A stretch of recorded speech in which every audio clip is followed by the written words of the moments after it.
Lecture de la compilation post-mortem des écrits de Ellen G. White intitulée Message choisi, volume 2. Chapitre 19. Une parabole. L'apostasie de Salomon a commencé par des déviations apparemment légères par rapport aux bons principes. Ses rapports avec des femmes idolâtres n'ont pas été la seule cause de sa chute. L'une des causes principales qui l'ont porté à des excès et à l'exercice d'un pouvoir tyrannique a été l'esprit de cupidité qu'il a cultivé. Au jour de l'ancien Israël, quand au pied du Sinaï Moïse transmit au peuple l'ordre divin, « Ils me feront un sanctuaire, et j'habiterai au milieu d'eux » Exode 25, verset 8. La réponse des Israélites se traduisit par des dons appropriés. Tous ceux qui furent entraînés par le cœur et animés de bonne volonté vinrent. Exode 35, verset 21, et apportèrent leurs offrandes. La construction du sanctuaire nécessita des préparatifs coûteux. Il fallut une grande quantité de matériaux précieux. Or Dieu n'agréa que des dons volontaires. Qu'il m'apporte une offrande. Vous la recevrez pour moi de tout homme qui la fera de bon cœur. Exode 25, verset 2. Tel fut le commandement que Moïse transmit à l'assemblée. Consécration à Dieu et esprit de sacrifice. Ce furent là les premières choses exigées pour préparer une demeure au Très-Haut. Un appel semblable à l'esprit de sacrifice fut renouvelé quand David se déchargea sur Salomon du soin d'ériger le temple. S'adressant à la multitude qui avait apporté des offrandes généreuses, David demanda : « Qui veut encore présenter volontairement aujourd'hui ses offrandes à l'Éternel » 1 Chroniques 29, verset 5. Cet appel eût dû être toujours présent à l'esprit de ceux qui eurent à s'occuper de la construction du temple. Lors de la construction du tabernacle au désert, on choisit des hommes que Dieu avait tous spécialement doués de talent et de sagesse. Moïse dit aux enfants d'Israël : « Sachez que l'Éternel a choisi Betsaleël de la tribu de Juda. Il l'a rempli de l'Esprit de Dieu, de sagesse, d'intelligence et de savoir pour toutes sortes d'ouvrages. Il lui a accordé aussi le don d'enseigner, de même qu'à Oholiab, de la tribu de Dan. Il les a remplis d'intelligence pour exécuter tous les ouvrages de sculpture et d'art, pour broder et tisser les étoffes teintes en bleu, en pourpre, en cramoisi et le fin lin, pour faire toute espèce de travaux et d'inventions. » Exode 35, versets 30 à 35. Betsaleël et tous les hommes habiles en qui l'Éternel avait mis de la sagesse et de l'intelligence pour savoir et pour faire, exécutèrent les ouvrages. Exode 36, verset 1. Les intelligences célestes coopérèrent avec les artisans que Dieu avait choisis. Les descendants de ces hommes héritèrent une grande mesure des talents accordés à leurs ancêtres.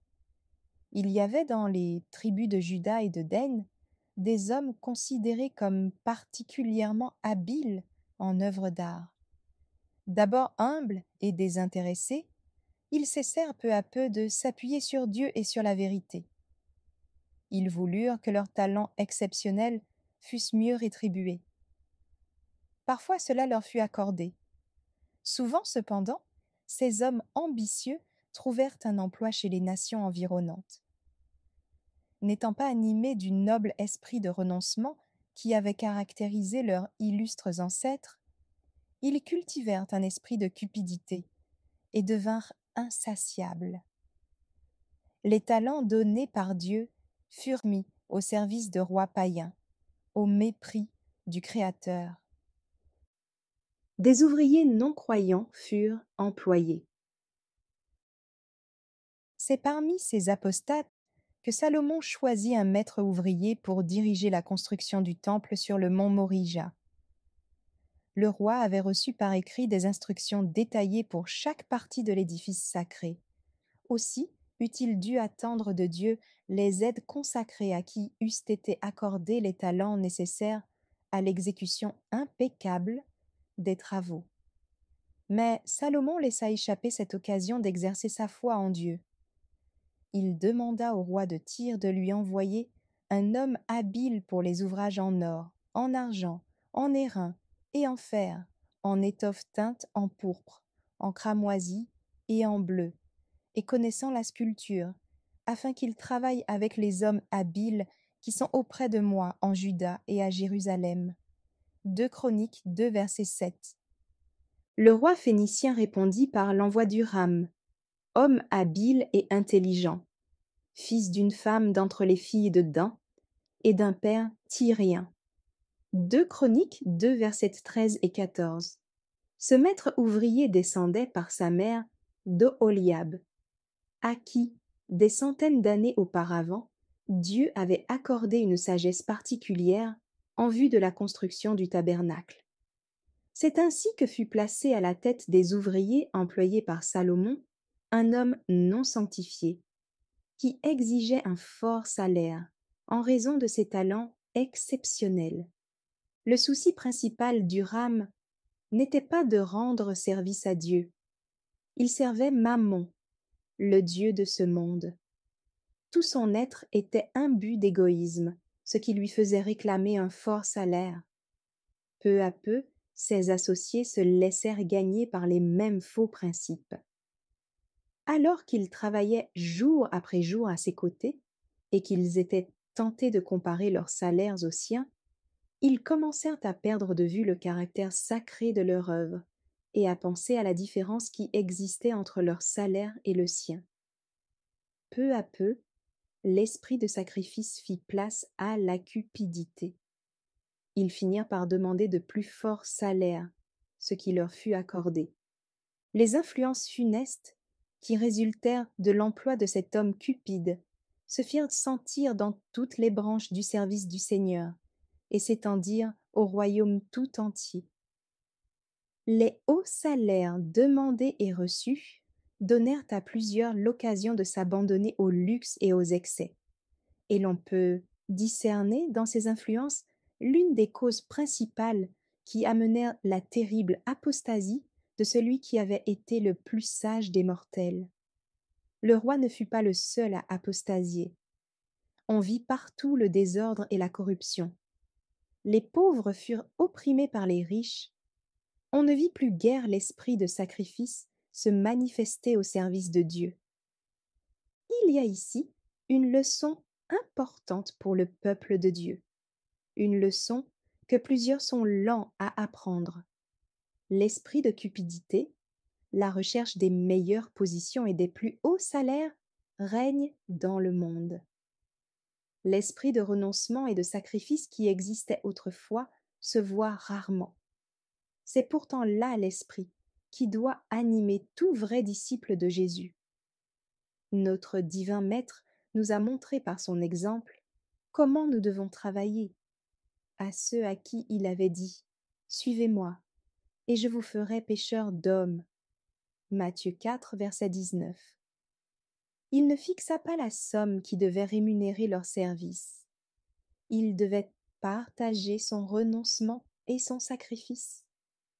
Ceux qui se disent disciples du maître ouvrier et qui s'engagent à son service en qualité de collaborateurs de Dieu doivent apporter à leur travail la précision, l'habileté, le tact et la sagesse qu'un Dieu parfait exigeait de ceux qui travaillaient à la construction du tabernacle terrestre.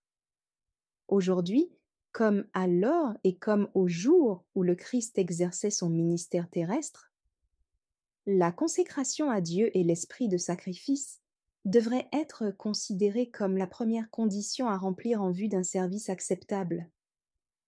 Dieu ne veut pas que le moindre fil d'égoïsme soit tissé dans son œuvre. Une expérience dans l'histoire du mouvement adventiste. Il convient de veiller avec soin sur l'esprit qui règne dans les institutions du Seigneur. Elles ont été fondées dans le renoncement. Elles ont été créées grâce aux dons généreux du peuple de Dieu et à l'effort désintéressé de ses serviteurs. Tout ce qui a trait au service dans ces institutions devrait porter la signature du ciel. Il faut encourager et cultiver le sens du caractère sacré des institutions divines. Les ouvriers doivent humilier leur cœur devant le Seigneur et reconnaître sa souveraineté. Tous doivent se conformer au principe du renoncement. L'ouvrier sincère, animé de l'esprit du sacrifice, dont la lampe spirituelle est tenue allumée, et qui s'efforce d'une manière désintéressée de faire avancer les intérêts de l'institution pour laquelle il travaille, fera une précieuse expérience et pourra dire « En vérité, le Seigneur est ici ». Il estimera un grand privilège de pouvoir offrir à l'institution du Seigneur ses talents, son service, sa vigilance infatigable. Dans les premiers jours du message du troisième ange, ceux qui ont créé nos institutions et ceux qui y ont travaillé étaient inspirés par un parfait désintéressement. Ils fournissaient un travail ardu pour un salaire dérisoire, à peine suffisant pour assurer leur entretien. Le ministère de l'amour réjouissait leur cœur.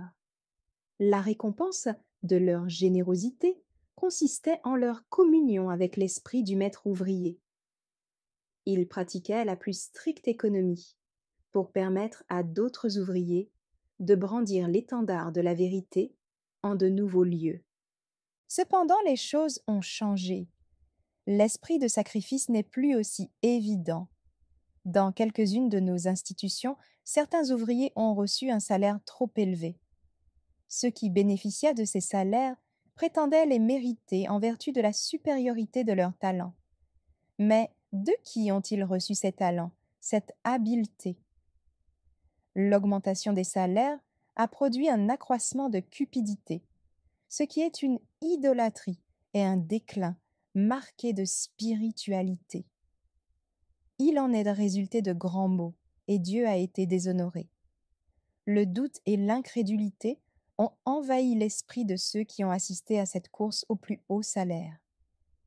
D'étranges principes, tels un mauvais levain, ont contaminé presque tous les croyants. Plusieurs ont cessé de pratiquer le renoncement, et il en est même qui ont retenu leurs dîmes et leurs offrandes. Dans sa providence, Dieu a demandé une réforme dans son œuvre sacrée. Réforme qui doit commencer dans le cœur et ensuite agir au dehors. Quelques-uns de ceux qui continuaient aveuglément à surestimer leur service ont été congédiés.